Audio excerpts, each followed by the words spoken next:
bonus reading for air signs, March the 8th to March the 9th. Your cards are the Four of Pentacles, the Eight of Cups, the Two of Cups. Siguro nandito pa yung hindi pa tayo ready or hindi pa meant no, na mag-meet tayo together. Pero nagkaroon man ng separation, yes, dumating dun sa part na yung galit is sobrang intense to a point na ayaw na kitang makita, ayaw kitang makausap.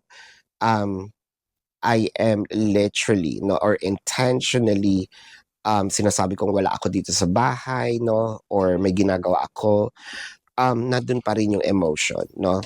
I think that this is just heightened energy that's dominating your dynamic. Pero pag humupa ito, mangingibabaw uli yung emotion, mangingibabaw uli yung love, mangingibabaw uli yung care, no?